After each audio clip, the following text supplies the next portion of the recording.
जब जब पृथ्वी पर अधर्म का अंधकार घना होने लगता है, जब सच्चे भक्तों के हृदय में आशा की लौ धीमी पड़ने लगती है, जब संसार में साहस दुर्लभ और प्रेम कमजोर दिखाई देता है, तभी जन्म लेते हैं राम के परम प्रिय चिरंजीवी अजय अद्वितीय भगवान हनुमान। कहानी सिर्फ एक देवता की नहीं, एक ऐसे भक्त की यात्रा है जो संसार को दिखाती है कि भक्ति ही सबसे बड़ा बल है। कहते हैं ब्रह्मांड के अनादि काल में जब शिव ने संसार के कल्याण के लिए अगणित रूप बनाए, उसी समय एक दिव्य संकल्प लिया था कि त्रेता में जब भगवान राम अवतरित हो गए, तब उनकी सेवा के लिए शिव का एक अंश जन्म लेगा। ऐसा स्वरूप जो बल में अद्वितीय, बुद्धि में अनुपम और विनम्रता में अतुलनीय होगा। यह वही संकल्प है जिसका परिणाम है भगवान हनुमान। कथा आगे बढ़ती है हिमालय की गोद में, जहाँ एक अप्सरा पुंजिक स्थला अपने ही एक अभिमान के कारण श्रापित होकर धरती पर जन्म लेती है। इस अवतार में उसका नाम है अंजना। अंजना तप कर रही है, वायु के वेग में बैठी, असंस्थिर, आंखें बंद, हजारों वर्षों की साधना, एक ही प्रार्थना है, प्रभु मुझे ऐसा पुत्र दो जो लोक कल्याण करे। यही तपस्विनी बाद में हनुमान की माता कहलाती है, माता अंजना। उधर अयोध्या में महाराज दशरथ पुत्र प्राप्ति के लिए यज्ञ कर रहे थे। यज्ञ पूर्ण हुआ, अग्नि से दिव्य पायस निकला, वह अमृत, वह तेज जो राम, लक्ष्मण, भरत और शत्रुघ्न के जन्म का कारण बना। लेकिन उसी क्षण वायुदेव ने एक कण, एक दिव्य अंश अंजना के तप स्थल तक पहुंचा दिया। अंजना ने वह दिव्य कण ग्रहण किया और उसके फलस्वरूप जन्म हुआ अद्भुत शक्तियों के स्वामी वायुपुत्र हनुमान का। अंजना की गोद में एक दिव्य शिशु था, मुख पर तेज, आंखों में जिज्ञासा, हृदय में शक्ति। एक दिन सूर्योदय हुआ, सूर्य लाल लाल निकल रहे थे। हनुमान जी ने देखा, क्या सुंदर लाल फल है, और बालक हनुमान एक ही छलांग में आकाश की ओर भागे, मानो आकाश को तोड़ लेंगे। देवता विस्मित, इंद्रदेव चौंक गए और क्रोध में अपने वज्र से प्रहार कर बैठे। बालक गिर पड़ा, वायुदेव क्रोधित हो गए, सारी सृष्टि में हवा रुक गई, धरती डोलने लगी, देवता घबरा गए, उन्होंने हाथ जोड़ दिए, हे वायुदेव क्षमा करें, आपके पुत्र को अमरता मिले, असीम शक्ति मिले, अजयता मिले, किसी का अस्त्र उन पर प्रभाव न करे। और उस दिन हनुमान को मिला बल, बुद्धि, वेग, अमरता और दिव्य सामर्थ्य का वरदान। बाल हनुमान की हंसी ऋषि मुनियों के आश्रम में गूंजती थी। कभी वे ऋषियों की जपमाला पकड़ लेते, कभी वे उनकी धुनी हिला देते, कभी फलों के पेड़ में कूद जाते। एक बार ऋषियों ने प्रेम पूर्वक कहा, वत्स तुम्हारे पास असंभव शक्ति है, परंतु तुम इसे भूल जाओगे। जब सही समय आएगा, कोई तुम्हें याद दिलाएगा। यही वह श्राप था जो आगे लंका जाने और समुद्र लांघने में कथा का आधार बना। उधर पिता केसरी जो वानर सेनापति थे, उन्होंने बालक हनुमान को सिखाया पराक्रम, युद्ध, छलांग, संवाद नीति। माता अंजना ने सिखाया विनम्रता, भक्ति और सेवा। और यही मिला जुला स्वरूप हनुमान को बना गया विश्व का सबसे शक्तिशाली और सबसे विनम्र देव। अब समय आगे बढ़ता है। राम वनवास में है, सीता माता का हरण हो चुका है। राम और लक्ष्मण हाथों में धनुष लिए जंगलों में भटक रहे हैं। आंखों में आशा कम और पीड़ा ज्यादा है। यही क्षण जब नियति दोनों को एक दूसरे को सामने लाती है। सुग्रीव जंगल में छिपा हुआ था, उसके साथ हनुमान खड़े थे। दुधिया प्रभा जैसे शरीर और भक्ति भाव जैसी आंखें। सुग्रीव ने दूर देखा, 2 तेजस्वी राजकुमार धनुषधारी और दिव्य स्वरूप में। सुग्रीव बोला, हनुमान जाकर जानो ये कौन है, मित्र है या शत्रु। हनुमान ने ब्राह्मण का रूप धारण किया। वे राम और लक्ष्मण के सामने गए और जिस क्षण हनुमान ने बोलना शुरू किया, राम मुस्कुराने लगे, क्योंकि इतनी वाणी, इतनी नीति, इतनी तपस्या, इतनी विनम्रता सिर्फ हनुमान के पास ही हो सकती है। राम ने लक्ष्मण से कहा, ऐसी वाणी, ऐसे भाव केवल एक महापुरुष में हो सकते हैं। यह कोई साधारण नहीं, अवश्य स्वयं शिव का अंश होगा। और इस प्रकार राम और हनुमान का मिलन हुआ। धरती का सबसे शक्तिशाली मिलन, भक्ति और भगवान का मिलन। हनुमान जी ब्राह्मण वेश में खड़े थे। राम ने मुस्कुराकर कहा, आपकी वाणी हमें आपके हृदय का दर्शन करा रही है। क्या आपका नाम बताने की कृपा करें। तभी हनुमान का हृदय भर आया। उन्होंने तुरंत अपना असली रूप धारण किया, हाथ छोड़कर बोले, प्रभु, मैं आपका दास हनुमान हूँ। भाग्यशाली हूँ कि आपकी शरण आया। राम ने हनुमान को गले लगा लिया। वह आलिंगन केवल 2 व्यक्तियों का नहीं, एक भगवान और एक भक्त का मिलन था, जो आने वाले युगों के लिए आदर्श बन गया। ऋष्यमुख पर्वत से नीचे उतरते हुए राम, लक्ष्मण और हनुमान पहुँचते हैं पंपा सरोवर। हवा में सुगंध, कमल में फूल और झील का शांत जल। राम थोड़ी देर सरोवर के किनारे बैठते हैं। सीता माता की याद में उनकी आंखें भीग जाती है। एक इतिहास में पन्नों में पंपा सरोवर वह स्थान है जहाँ पहली बार राम ने हनुमान की उपस्थिति को अपने हृदय में गहराई से महसूस किया था और हनुमान ने राम को अपना सब कुछ मान लिया था।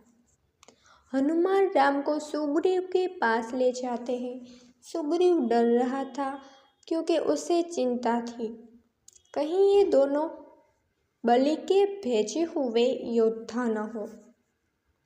लेकिन जैसे ही हनुमान ने दोनों की मित्रता करवाई, संदेह मिट गया। राम और सुग्रीव ने अग्नि को साक्षी मानकर मित्रता की। सुग्रीव ने कहा, हे राम, मेरी पत्नी छीन ली गई। मेरे भाई बलि ने अन्याय किया। यदि आप मेरी सहायता करेंगे तो मैं भी आपकी पत्नी सीता की खोज में अपना सर्वस्व लगा दूंगा।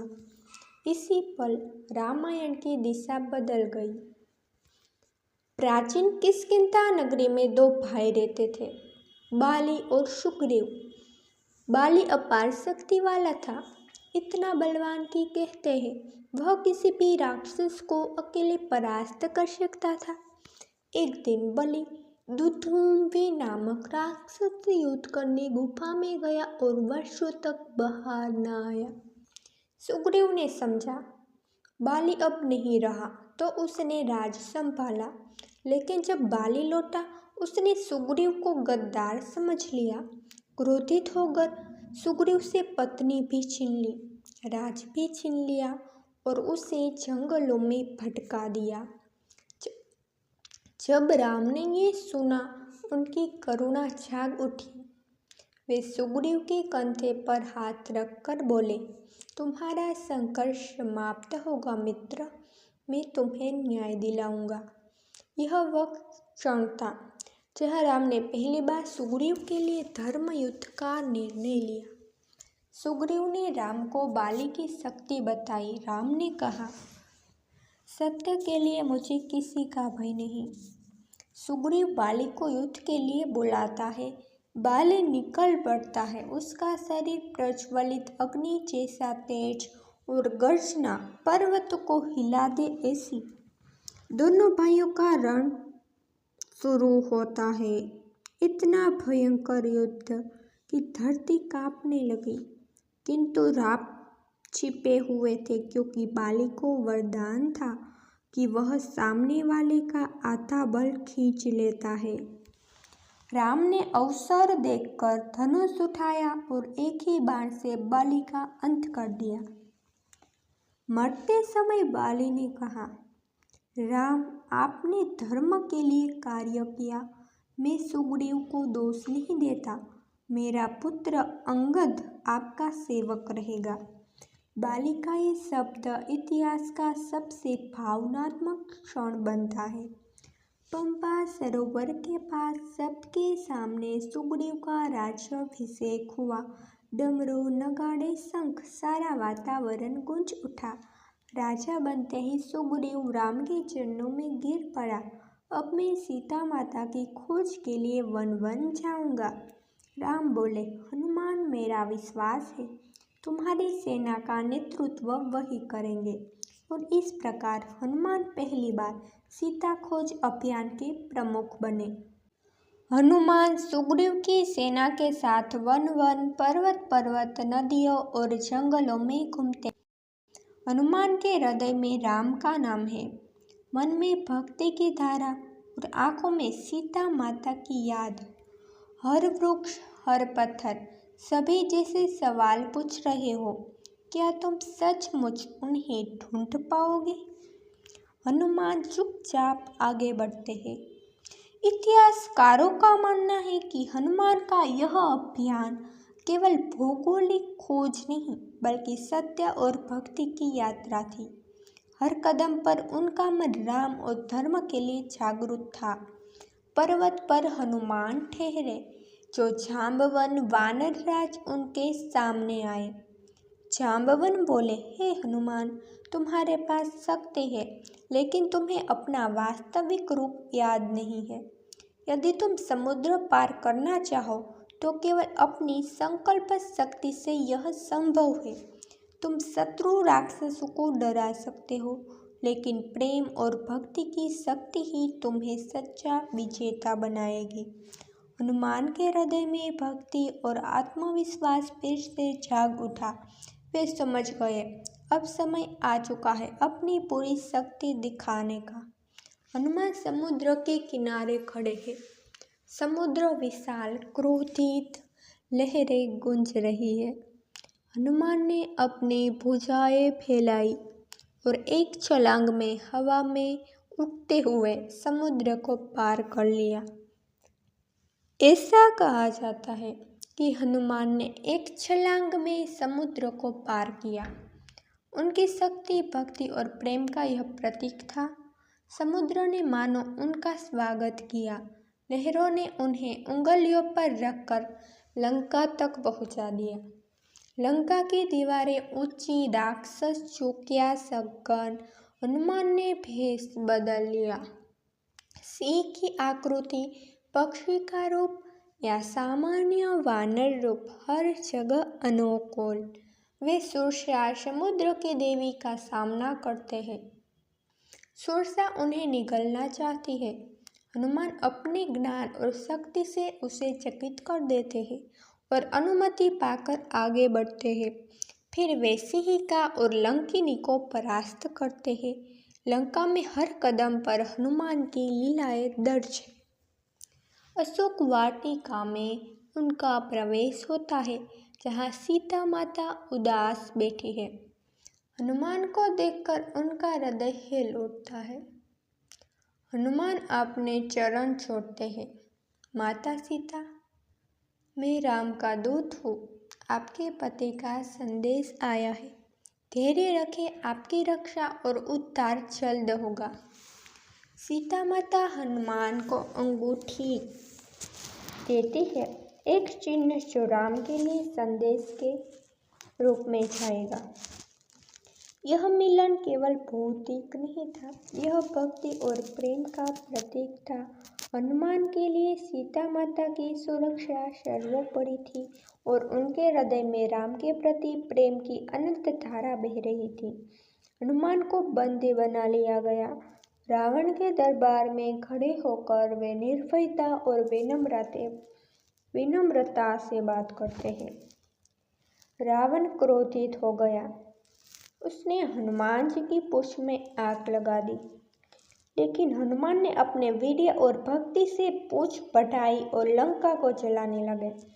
संपूर्ण नगर जल उठता है, लेकिन निर्दोषों को कोई हानि नहीं। हनुमान का यह दहन केवल रावण के अहंकार और अधर्म का प्रतीक था। यह दर्शाता है कि भक्ति और धर्म के मार्ग पर कोई भी शक्ति भारी नहीं पड़ सकती। हनुमान समुद्र पार करते हुए लौटते हैं, सीता माता का संदेश लेकर राम के पास पहुंचते हैं। राम देखते हैं, उनकी आंखों में हनुमान के साहस और भक्ति का दर्शन और लक्षण भी अवाक्य। हनुमान का पहला मिशन पूरा हुआ। सीता माता की खोज की सफलता रामायण के इतिहास में महत्वपूर्ण मोड़ बन गया। राम ने हनुमान से सीता का संदेश सुना। उनकी आंखों में क्रोध नहीं, बल्कि धर्म और न्याय की दृढ़ इच्छा है। हनुमान ने सुग्रीव और वानर सेना को इकट्ठा किया। अंगद, जाम्बवत और सब प्रमुख वानर तैयार थे। हनुमान ने केवल बल का नेतृत्व नहीं किया, बल्कि रणनीति और भक्ति का भी नेतृत्व किया। यह दर्शाता है कि वीरता केवल शक्ति नहीं, बल्कि विवेक और भक्ति का भी परिणाम होती है। अंगद, बलि का पुत्र, हनुमान की छत्र छाया में तैयार हुआ। उनकी आंखों में पिता की ताकत, हृदय में राम का प्रेम था। अंगद ने कहा, मेरा पहला कार्य राम के लिए होगा।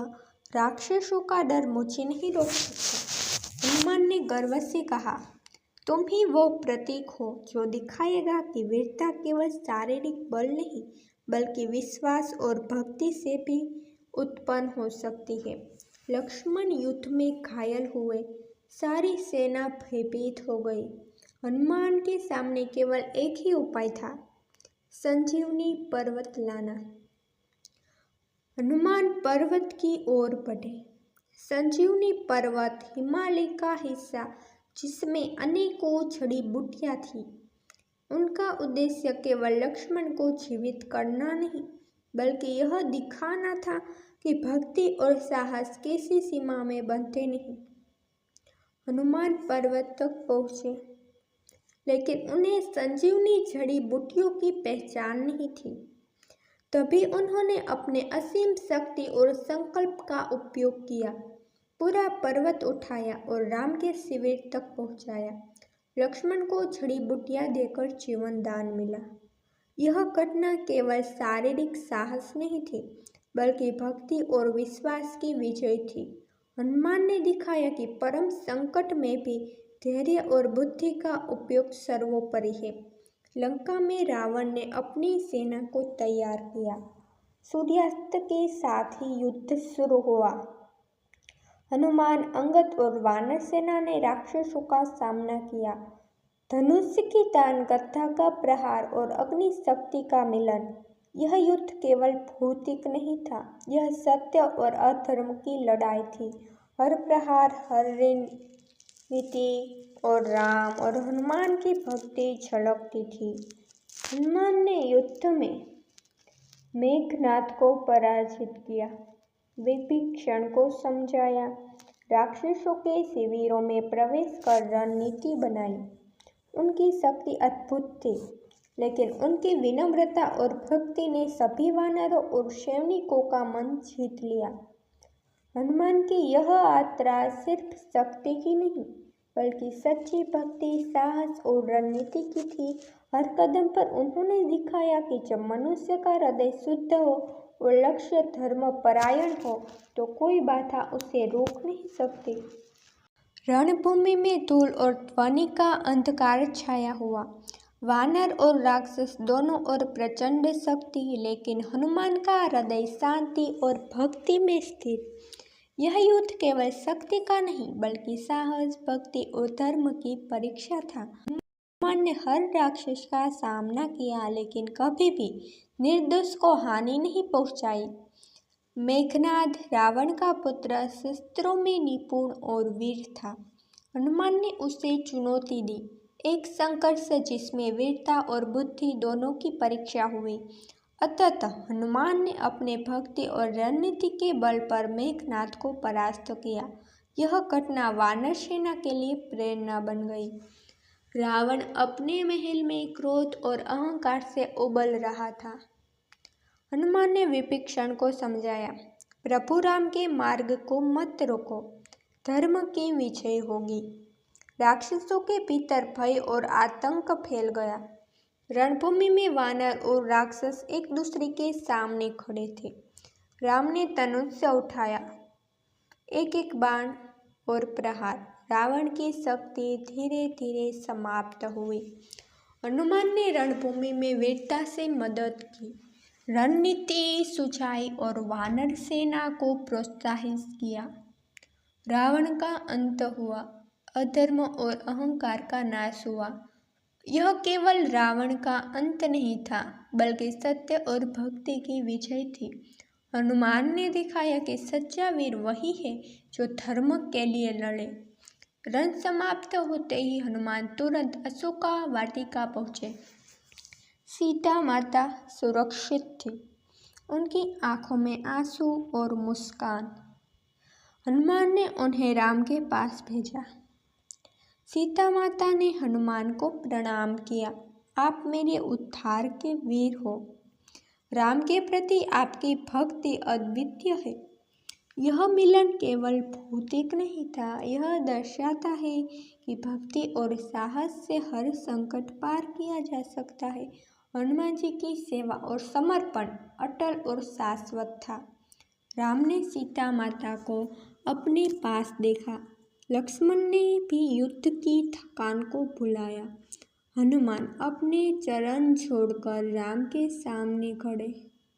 राम ने उसके अपने गले से लगा लिया। यह केवल हनुमान और राम का मिलन नहीं, बल्कि भक्ति और दैवीय प्रेम का प्रतीक था। इतिहास में यह क्षण यह दिखाता है कि सच्ची भक्ति कभी असफल नहीं होती। रावण के अंत के बाद हनुमान ने विभीषण को सिंहासन पर बैठाया। लंका में न्याय और धर्म की स्थापना हुई। वानर और राक्षस दोनों ने सम्मान और शांति के साथ लंका छोड़ दी। हनुमान का यह कार्य केवल युद्ध का नहीं था, बल्कि नेतृत्व, धैर्य और धर्म की स्थापना का उदाहरण था। ये सिर्फ वीर नहीं थे, सच्चे धर्म पालक थे। रावण वध और सीता माता की सुरक्षा के बाद राम अयोध्या लौटे। उनका राज्याभिषेक हुआ, राम राज्य की स्थापना हुई। हनुमान अपने चरण जोड़कर राम के पास खड़े। राम ने कहा, हे हनुमान, तुम्हारा साहस, भक्ति और सेवा इस राज्य का आधार बनेंगे। तुमने न केवल सीता माता को बचाया, बल्कि धर्म और न्याय की स्थापना की। राम राज्य का निर्माण केवल एक राजनीतिक घटना नहीं थी, यह एक आदर्श था जहाँ वीरता, भक्ति और न्याय सर्वोपरि थे। और हनुमान उस आदर्श के प्रतीक बने। हनुमान जी अमर है, वे अजय है, वे चिरंजीवी है। श्रुतियों में वर्णित है कि हनुमान जी अब भी पृथ्वी पर विचरण करते हैं। भक्तों की रक्षा करना, धर्म की स्थापना करना और संकट में सहायता करना। वह ब्रह्मचारी है, पूर्ण शक्ति के स्वामी और सदा राम के सेवक। वर्तमान युग कलयुग में भी अनेक भक्तों ने अनुभव किया है कि हनुमान का तेज अभी भी महसूस होता है। मंदिरों में हनुमान की प्रतिमा से ऊर्जा का अनुभव होता है। संकट में भक्तों को अचानक मदद मिलती है। मनोबल और साहस की अद्भुत वृद्धि होती है। हनुमान जी सिर्फ पुराणों में नहीं, बल्कि आज भी हमारे जीवन में मौजूद है। उनकी भक्ति और शक्ति हर संकट में प्रकाश की तरह है। हनुमान हमें ये सिखाते हैं कि भक्ति और सेवा सबसे बड़ा बल है। साहस और विश्वास से हर बाधा पार होती है। विनम्रता में भी असीम शक्ति छिपी होती है। धर्म की रक्षा करना हर वीर का कर्तव्य है। हनुमान का जीवन सिर्फ कथा नहीं, बल्कि एक मार्गदर्शक है जो सिखाता है कि सच्चा वीर वही है जो अपने प्रेम, भक्ति और धर्म के लिए जीवन समर्पित कर दे। यह कथा हमें सिखाती है कि भक्ति और साहस की कोई भी चुनौती पार की जा सकती है। हनुमान जी की शक्ति, उनका साहस, उनका समर्पण हमारे लिए अनंत प्रेरणा है। वे न केवल राम के सेवक हैं, बल्कि हर भक्त के हृदय में बसने वाले सच्चे देवता है। उनकी लीलाएं, उनका तेज, उनकी भक्ति हमेशा जीवित रहेगी। जय हनुमान।